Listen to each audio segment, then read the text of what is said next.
Yes. Doctor Strange has a multitude of madness. Multiverse of Madness. Multiverse. This is Kal Kat, the Kal Katster. Coming. So am I, kid. So am I.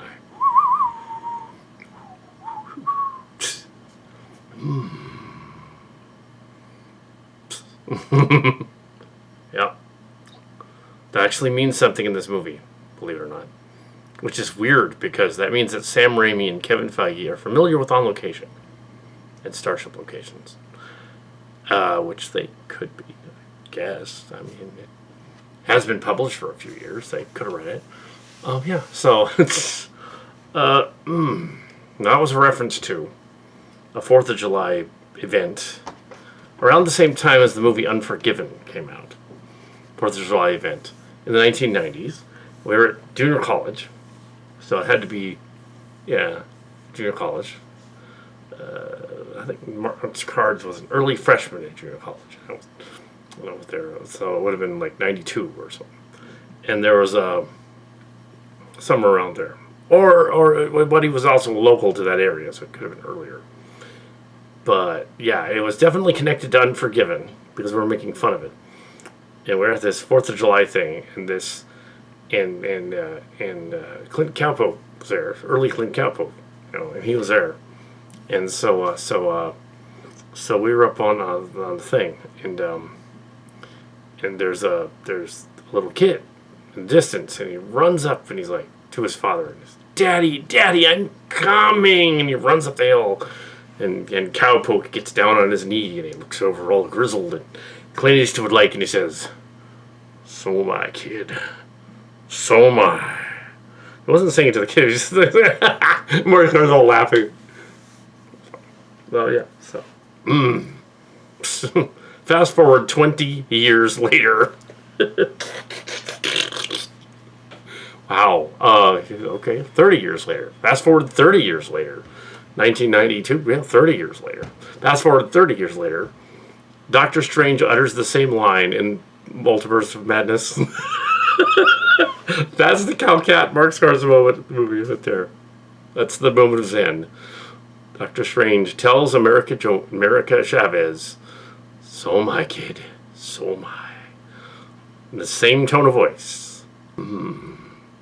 Yeah, we're not shills for Marvel at all. No. Why don't they just hire us? Or for Paramount, for that matter. Or Disney. I guess you'd call our channel influencers of Disney. Lots of hits, but not a lot of subscribers. Influencers. Yeah. So if they invited us to the Disney Star Cruiser Hotel, we'd have to say, "Well, we totally liked it," and secretly say, "No, we didn't like it. No, we didn't go to the Star Cruiser Hotel. No, we're not going there." Anyway, so this is the review of Doctor Strange, the Multiverse of Madness, directed by Sam Raimi of Spider-Man and Zombies and Fame previously. So there are zombies, and there are bewitching books, and there's a Book of the Dead, and a Book of Light, and all that stuff, and of course, the Necronomicon kind of thing, yeah. And there's copies of books from evil mansions in space and stuff. And it's sort of a direct sequel to... It's sort of a sequel to the events of WandaVision, which is going to make that whole universe kind of convoluted, and that's probably one of the drawbacks of it. If you hadn't seen WandaVision, you'd have no idea what happened to Wanda Maximoff, aka Scarlet Witch. The movie takes us back to some of that and shows us, okay, enough to sell the audience, okay, something happened, and she wants her make-believe kids back, and because the multiverse is a multiverse of possibilities, their thoughts create reality. That's right out of 90s On Location as well. Right out of Jung Swan. Okay, multiverse, okay. But I think in that case, though, that they were out, that Tan Kim was a fan of Marvel Comics. That's probably same thing. That's probably what it was. who wasn't a fan of DC and Marvel back then? So yeah. But yes, so we have a multiverse that is being threatened. Open with this sort of the wedding of his ex. Ex is getting married. Doctor Strange's ex is getting married, and we immediately have a squid monster attack. Right? A squid thing with giant eyes, similar to Starro from the Guardians of the Galaxy. There's a lot of Starro imagery in this. In fact, the five-sided star comes up quite a bit. Pentagram, five-sided star. That's the passageway for America to travel through, and of course it's jingoistic America. It was America. It's a slightly newer Marvel character, as Miss Marvel. So you have to be a little familiar with Miss Marvel as well, another Marvel show which I did not watch. So I knew that's where she came from, but it's Miss Marvel. And I knew the comic book. I knew of it. So it's fine. Some people are complaining about that, of course. Oh, powerful girl. Makes my penis hurt. I don't like that. Oh, it's like, really? Yeah, why don't you not like that? It's a powerful girl. She kicks ass. Yeah. So, why don't you not like that? She has the ability to travel through the multiverse. It also has kind of similar powers to Captain Marvel as well. And there's been several Captain Marvels, including male ones. And there's been a DC Captain Marvel who is Shazam. So, there. Same guy. That's another Captain Marvel. That's back when they were kind of together. And there have been characters that have worked for Marvel and DC and come back, and vice versa, including Jack Kirby. Did that a couple back and forth back in the day. The late Jack Kirby. And then there's the late Stan Lee. I don't think he worked for DC, but he inspired it. So we have, I think he might have actually, don't think about it. So there's a lot of cross-pollination. The people that thought of Moon Knight had worked on Batman, and they just said, let's do a Moon Knight too. So he's like Batman, but with dissociative disorder. But that's the newer version of the Moon Knight. Originally, Moon Knight was just a detective guy who dressed up like a moon god and ran around. They changed that in the TV show and made him like his things were split personalities. That was not the case in the original. They added that in the version. But in this version, it's not split personalities that are affecting the multiverse. The multiverse literally is your thoughts create reality. It is another universe each time. So whenever they dream, they're actually in another universe getting thrashed. Or deviation, kind of like... So you have to be a little familiar with the TVA and Deviants and that kind of thing from the other one. And the Eternals. And you have to be a little familiar with that too. It's getting really convoluted. It's like an early Cillian story. It's just really convoluted. And when I published the Cillian stories, I tried to make them less convoluted, but they still kind of are a little bit. But in Marvel, it's even more so. I think Eternals would have been better as a miniseries, not a movie. This one would have been better as a miniseries, but then, it was fine. There's a we have Squid Monster attack. The Squid Monster's after. Well, early on, the thing in the trailer with the supposedly evil strange guy, that's actually in the beginning of the movie, and it kind of gives something away. And that guy in America Chavez are in another universe, and they're trying to get away from the Squid Monster, and it takes them to our universe, 616, our universe. And there the Squid Monster is trying to chase her, and then Strange and Wong, and the actor's name is Wong as well, so he's playing himself. He's the Sorcerer Supreme. They fight the monster, rescue her. Something weird is going on. The multiverse is going on. We're introduced to her powers. Spoilers. Yeah, this is going to be a spoiler review rundown kind of thing. So yeah, because it's all over the place anyway. So we have multiverse universes going on and things. We have Ms. Marvel's in it quite a lot, actually. We also have allusions to that weird rotoscoped What If series. We see some of the other What If universes getting thrashed by the Scarlet Witch in the movie. I won't give away every detail of some of that. I'm not going to give away every detail of the stuff. It just came out. But I will give away that they do everything they showed in the trailer does happen, but they show it in a different order in the movie. So, yeah.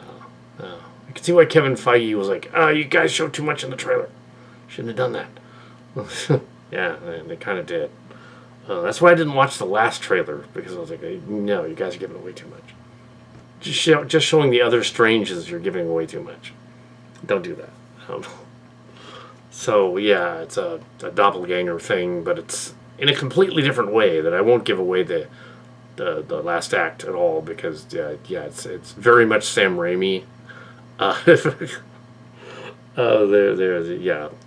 And very much a Mark Carr story, more so than a Kal Kat one. There's a little bit of Kal Kat in there. There's a pizza roll guy who was clearly supposed to be sort of a Red Letter Media spoof. He's like punching himself at one point. But yeah, there's a pizza roll guy. Yeah. Seems like a Red Letter Media reference. Yeah, it's not us. It's Red Letter Media. Yeah. So they know Red Letter Media's been watching their stuff, and but yeah, they know a lot of people have been watching their stuff, so they reference it. So you even have a John Campea show reference in there. You gotta look for it though; it's in there. And although I don't have as many subscribers as either of those do, by a long shot, I have a lot of views. 40,000, 50,000 views. People have seen my channel thinking I'm an influencer for Marvel. No, not at all. I would have more subscribers. But it is weird that it has influenced some of these movies. And we have references to On Location in Doctor Strange and the Multitude of Madness. That's a little strange. So they're like, wow, that's odd. That's like more than once there's a reference. There's a Stairway to Nowhere in there, too. That also was from there. There's a scene when there's two Stranges fighting, and they're fighting with the notes and music from the music becomes enchanted and it's flying off the page fighting them and stuff. And the dissonant song they do is remarkably similar to the Chimera battle song from Starship Chimera, the fan film. So I suppose now YouTube will flag my video saying like, no, you took that from Marvel's Doctor Strange. I'll be like, no, actually they took it from me. It's the other way around. I got permission because it's my song. It's in the movie. So yeah. It's in the movie, so no. They probably will flag it though. They might be like, no. No, that's the battle song from Chimera.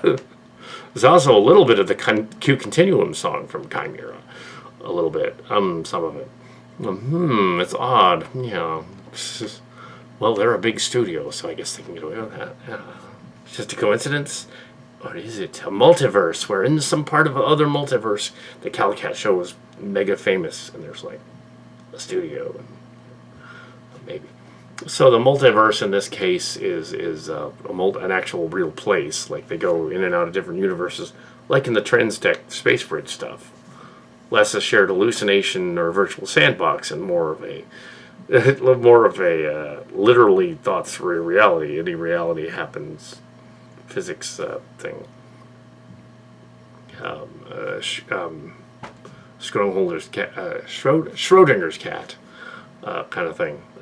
Schrodinger's cat is a bizarre physics theory where there's a cat in a box. He's put in a box. It's not a real cat. It's a virtual cat. He's put in a box, and he's put in a box with a vial of poison and a vial of cat food. And apparently they have to decide whether this creature in the box that they're not allowed to open is alive or dead. And it's both alive and dead. But later versions of Schrodinger's equation state that there's a third option, chaos. Third option indicates the chaos of superstring material and whatnot. And in the chaos version, the cat never goes in the box because the cat jumps out of the box and shreds the scientist's face. So yeah, that's the chaos version. This movie is the cat shredding the scientist's face. Sometimes literally. So we have Wanda Maximoff um, who has turned evil, who is going on is desperate to find the universe where her children are real, and go and steal them from that universe. And yeah, I won't give away how that works out. And in order to do this, she has to find the Book of the Dead, basically the Book of Witchcraft or whatever. And but it's all make believe witchcraft. None of it's real. Like, it's not Wiccan or anything. It's made up phony baloney. So all the religious parent groups, don't worry. Doctor Strange is not actually doing real sorcery at all. It's completely fictional. It's Sam Raimi fictional, like goofy. Blah. No.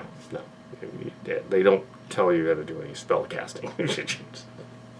But yes, so don't worry about that. So yeah, Doctor Strange 2, not as much of even though on the poster they show that mirror thing, from Spider-Man and the other one. It's actually from Spider-Man. They don't do that as much in this one. There's not as much of the mirror dimension. Some of it's in there, but not as much as in this one, in the Spider-Man one. So we have, because they wanted to stay to the battle with the Wanda Maximoff and Strange across the dimensions, you see. And one of the dimensions they land in is a dimension where yes means no and stop means go, and there's it's 832, I think, 823 or 832. It's a dimension where there's one member of the Fantastic Four left. There's one member of the X-Men left. I won't give away who that is. We have Captain Carter, who is a version of Captain America, but Captain Carter from the animated one, and one other dude that talks. His voice will destroy you. His voice. That's an X-Men character. That's who that is. The voice guy. Yeah. So there's yet another character with a voice thing. I won't give away what happens with that scene because that's a major plot point in the middle of the movie, and I don't want to give that away. But there's some interesting gags and stuff. Apparently, there's 35 minutes of this movie that was edited out. So if you want to see the deleted scenes when the Blu-ray comes out, you can sit through all the deleted scenes. So, yeah. I'm sure there's other moments of Zen in there that reference On Location that they didn't need in this one because, like, why are we referencing On Location? The guy's not even that famous. Why are we doing that? Just to do it. But yes. But then we have Danny Elfman did the score, so that'll sound familiar, and it could be that the Chimera music is inspired by Danny Elfman. So there you go, Danny Elfman. Fine, but yeah, I'm surprised Tim Burton would show up for the next one. But they would have to rein him in because Marvel movies are done with a template. You have your first act. The good guy meeting the potential bad guy. Second act, you have them sort of squaring off and doing toward the third act breakup. Then you have the third act breakup and the third act fight, and you kind of flip the script and have the heroes and the villains doing it. It's kind of the same formula over and over. This one's not as dark though. There are dark moments where it's literally dark, but I mean like and they have a superhero movie and they're at night somewhere fighting and not a lot. I can't tell what's going on because the effects are just not finished. Yeah, this one does have a few scenes like that, but at least it's not the final scene. It's not like that. The final scene is truly bizarre. I'm not going to give that away. But yeah, Multiverse of Madness. I don't want to give away too much because it just literally just came out. Just literally saw it a couple hours ago, and it's so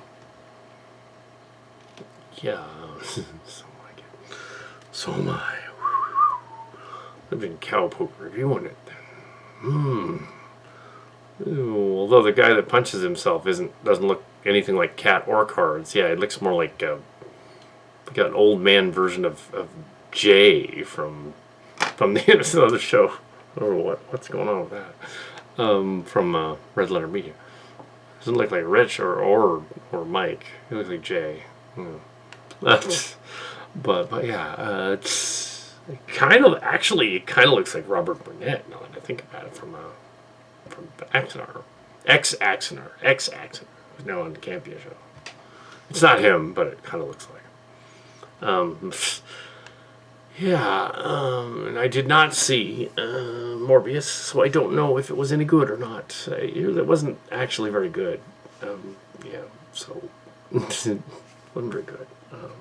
But this movie, yeah, it's fun. It's awesome. Literally. But yeah, the critics seem to be mixed on it. The critics seem to think it's about 80%, 75, 80%. The fans seem to be mixed on it as well. And it is better than the Eternals, and it is better than Shang-Chi in some parts. But the dragon scene in Shang-Chi was awesome. That third act, that one was really good. Probably because you could actually see it. There was this one, a trippy universe thing. Also, it's interesting that they showed this universal continuum thing in this series, and they show it even in the Loki miniseries. You don't really need to see Loki to see this movie, though. It'll still make sense because Loki doesn't appear. But they did throw the preview of Love and Thunder, Thor: Love and Thunder, and they did show some other previews for Buzz Lightyear preview. It's kind of its own universe. Buzz Lightyear is sort of its own thing. It's a reboot of the cartoon show, basically. But yeah, here they show this universal continuum thing that looks like the Q continuum from Starship Chimera, only cooler with better ILM special effects. And they didn't show that in the new Picard show. They did not. They did not show the continuum. Why? I don't know. They should have. They didn't want to do it. I said, you guys need to do it. You need to show them in the Q continuum at the end, and they go there. Why else would you do anything with Q if you were going to show the real Q continuum, not the cornfield, the real thing? Cosmic place floating around in space, bits of debris floating around this nebulous, swirling rainbow light thing, stars exploding in the background and nebulae and things. And they did that. This movie shows that like 3 or 4 times. It's like there it is. There's a continuum. It's like the Q. Where the universes come together. It's like, yeah, that looked like it. It's like, why can't they do what Marvel did? Yeah. Why can't they do that? Anyway, so yeah. The Chimera film. I did it on a budget of $1,000. With blinky lights from Spencer Gifts and Spirit Store. Come on. Show the Q continuum. It's not that hard. Lights from the Spirit Store. And a prop person in the background going, click the light on here. Click the light on here. Put it on their faces, like up close. With a table, with a see-through table from the church that glows underneath. It would look all ethereal, like they were floating in space. Glowy table. Yeah. With action figures. A budget of $1,000. Shoot, if I can do it. Marvel did it for hundreds of millions of dollars. I did it for, yeah. Why can't the Picard show do that? Deliver the goods. Deliver the goods. But yeah, anyway, so we have, well, you have Ms. Marvel and the kid version of Ms. Marvel. Not to be confused with Captain Marvel. She's sort of a third generation one. Because there's like a Captain Marvel that was a dude. There's a Captain Marvel that's Captain Marvel.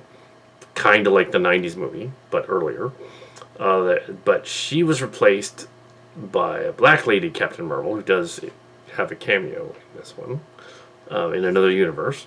Yeah, so that one shows up. And then we have the kid, Ms. Marvel, who's a more current show thing, which triggered a bunch of people. The whole Marvel thing triggered a bunch of people.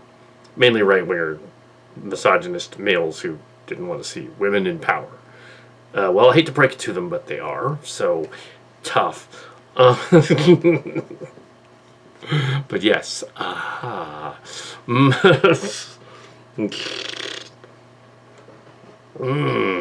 even though, yeah, Brie Larson was annoying some of them, getting them triggered by saying she didn't want to see this particular group of men that she didn't like. That wasn't all of them, just some of them she didn't like. I knew what she was referring to. Wasn't referring to me. She didn't even know me. Yeah. So yeah. But here we have, Doctor Strange and the Multiverse of Madness, and I don't want to give away too much because then a spoilery review. Yeah, so I will not spoil it until the ending. But yes, 78, 80%. It has some issues, but most of them are resolved.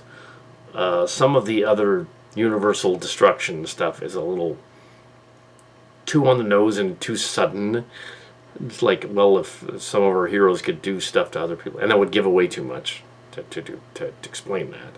But yeah, basically things come in and out of existence that clearly are the coincidence that wouldn't actually happen. But then again, it is a comic book movie, so sure.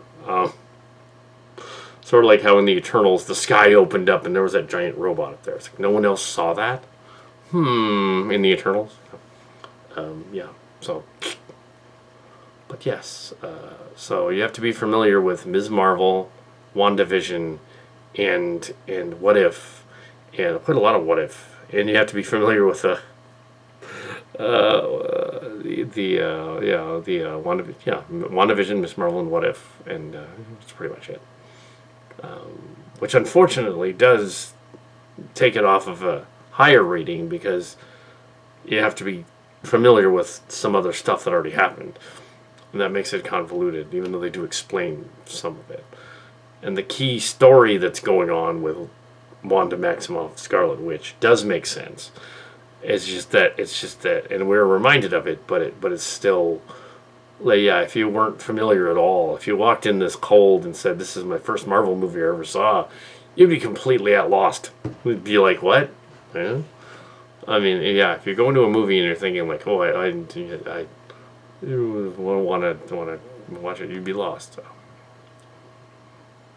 Unlike the new Batman remake, where they just kind of said reboot, where they established that world again, and just said, okay, it's not that convoluted. He's just a detective trying to solve a crime, but he's also crazy and dark. Yeah. Okay. No, so this one's kind of like, well, Strange is kind of crazy and dark, so yeah, he's kind of an anti-hero, so yeah, they gave away too much in that trailer. Oh man, that third trailer. Oh man, no, don't watch the third trailer. Yeah, so they did try to keep America Chavez out of it for some reason, but no, she's in the movie a lot, so. They wanted to try and keep that a secret. So they sort of digitally removed her from the action scene. The space castle thing. Witch castle thing. Or, yeah. Which they probably shouldn't have shown in the preview. Oh, well. Ew. I understand there's a gold chair in it, too, but it looks more yellow than gold on film. Like a yellow chair. It has something to do with somebody. I won't say. Yellow chair. But yes. Anyway, so Multiverse of Madness. So is there any? So that allusion is to the title is an allusion to Lovecraft, Multiverse of Madness, and there are Lovecraftian elements in this, and reference to Starro from DC and stuff. Yeah, so is there any Lovecraft directly in this? Yeah, a little bit, yeah. The Others and that kind of things, a little bit in that. Definitely the Dark Universe one scene where the two strangers meet each other. Definitely Lovecraftian. The squid tentacle monster, Lovecraftian, and also Japanese. So, there you go. Which is interesting. I don't think they can get away with making the Sorcerer Supreme Wong, because that makes sense. Even though they didn't want to do that originally, they didn't want to cast an Asian actor as the original Sorcerer Supreme. So they got a white lady. But then later on, they said, oh no, it's fine, it can be an Asian Sorcerer Supreme, that's fine. And so they de-whitewashed it into the other guy. It's kind of odd. Kind of like what they did with with Shang-Chi and the Ten Rings, when they're like, oh, we're going to retcon it back in that the Mandarin is the actor guy on the planet, and that the other Mandarin who's in charge of the whole thing, oh, he just refers to it as a chicken dish. It's not a real word. So he just kind of neutralizes the word, saying that, what? I'm not named after a chicken dish. What the? An American chicken dish. That's weird. But yes. So this one, well, Dave's a-coming. So am I, kid. So am I. And then that joke was that of course, that Unforgiven. I didn't say it to the kid. I said it to John and Mark's cards. But that's what was funny about it. And so, like, we had, like, the, and then Clint Eastwood goes off into the distance on his horse, and he's like, riding his horse. He's trotting off, and he's becoming aroused because he's in the saddle, and the saddle is rubbing up against his nether regions, allegedly. Now, if that had been in there, that would have been really bizarre. This random cowboy shows up. No. Yeah. Well, there was enough stealing her power going on. So we must steal their power to go to the other verse. And I was like, that kind of sounds weird. That kind of sounds worse, actually. But yes. Yeah, so Doctor Strange and the Multiverse of Madness. Not the In the Mountains of Madness, which the title implies, In the Mountains of Madness. Although at one point they do go to a mountain of madness, so there you go. It's very Cronenberg. Cronenberg and the other guy. But it's Raimi. Sam Raimi. Cronenberg and Lovecraft. As if they had a weird child named Sam Raimi. Even though it's not possible. Like a spiritual child of Sam Raimi. Who probably would be a zombie. He'd be walking around going, brains, ah. Oh, climbing walls, ah. They do reference another Kal Kat line that they reference. There's a reference to Spider-Man's butt. At one point they reference Spider-Man, and the girl's like, so if he's a spider, does the webbing come out of his butt? And Doctor Strange is all, I've never thought about that. Maybe it does. Ew. Because a spider turns upside down into its webs. Why doesn't it come out of his butt? Ew. Which is near his butt, like on either side of his butt. No, it's not him. No. Spider-Man. Does he look like a spider? Or does he come out of his butt? Yes. Spider-Man's butt. Yeah. It's not for kids, though. So this movie's PG-13. There's some scary stuff. So it's not for kids. Yeah. Little kids are going to be squeamish in the movie and not get what's going on. Don't take little kids to see it. Just don't. Teenagers will be fine. Yeah. Anyway, so yeah.